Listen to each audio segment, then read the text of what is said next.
Alright everyone, welcome to PC Gamer Tech. This is my first real in-depth benchmark video, so bear with me as I struggle through this. Up on the bench this morning is Metro Exodus, the third in a series of very popular games. With its release, it brings with it the first implementation of Ray Trace Global Illumination as well as the third implementation of DLSS. While those features will be interesting, they won't be the only things covered here. For this benchmark, all runs will be conducted 3 times and an average of the results are given. The differences in the settings between the runs were done in the in-game benchmark. That said, the benchmark does not reflect gameplay performance very well. For the differences in performance, I have included in-game performance numbers and will lead with those.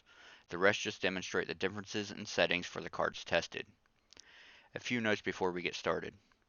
First, I wanted to test out tessellation performance in the game using the AMD driver. This does not work.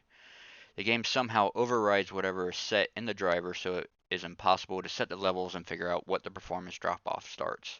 Second, most tests, unless otherwise noted, were ran with the Ultra preset with Hairworks and Advanced Physics on. The reason for this is that they add visually to the game while having a minimal impact on the performance. A welcome change from what we have seen with Hairworks in the past. One caveat to that is the benchmark scene. One single frame drops with Hairworks on as a deer runs to the edge of the scene. This causes one frame to increase in latency, reducing the FPS for that specific spot. That isn't reflected at any other point in the game or benchmark. Alright, first bench up is DirectX 12 versus DirectX 11. This is a comparison between the Radeon VII and the RTX 2080 Ti. Here I used the normal preset as the high preset, and ultra preset, the frame rate wasn't high enough to really put any pressure onto the CPU, and here at normal we're seeing pretty much the same thing, and that's where I drew the line.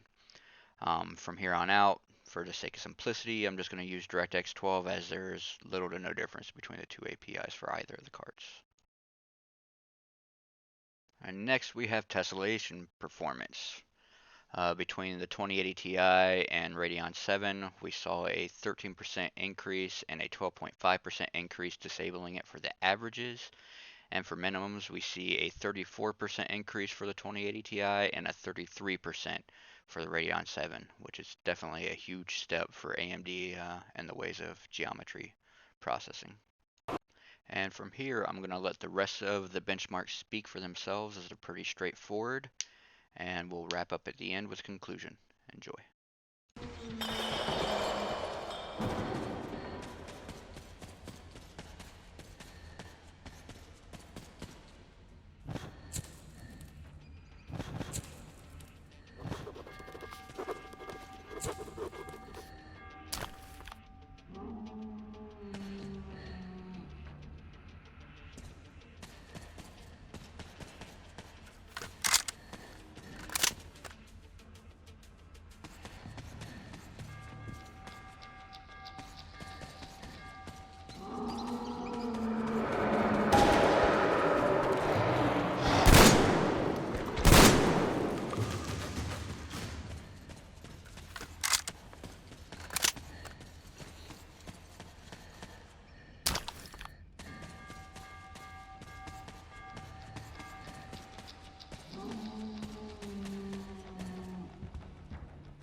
Alright, and now for the conclusion. I've thoroughly enjoyed benchmarking this game. I'm also thoroughly enjoying playing it. It's pretty interesting. I'll just say my opinions on the game for something else, but there's a lot of options here to test, but at the same time there isn't. With most games you get an option to toggle between advanced settings. Here you don't have that. You have your presets that go low, normal, ultra, and extreme. From there you have shading, tessellation, why can't I say that word? RTX or DXR is the proper term for it, DLSS, and advanced physics. Outside of that, you're not really given much. Um, but it was fun to test. Now, as for the DXR and DLSS, I'll leave that up for you to decide if you are an RTX card owner or a future AMD card owner that can do DXR. Um, from what I've seen, I can put up with playing it at 3440 by 1440. Plays pretty similar to a Radeon VII running the Ultra preset while you're using the high option for the DXR.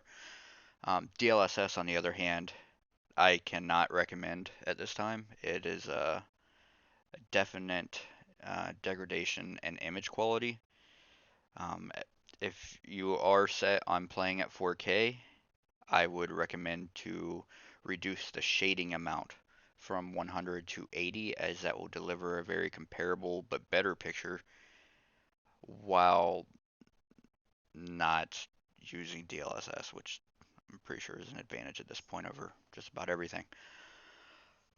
Well, I think that is it for this one. Apologize for not being able to test much 4K. The Radeon 7 doesn't deal with VSR on an ultra wide panel very well, so I couldn't do a true 4K. I am looking into getting one, a 4K panel that is. When I do, I will start doing 4K benchmarks. Um, yeah, and that about sums it up. I've noticed in the editing that my microphone makes me sound like I have a lisp. I don't, and no offense to anybody that might. It's just this is my punishment for buying Corsair products. I will be investing in one of those in the future as well. So, but that is it for this one. I appreciate the feedback. I'm sure you guys spotted a million things I did wrong, and I appreciate it if you do point them out. Just leave a comment below, and until next time, guys.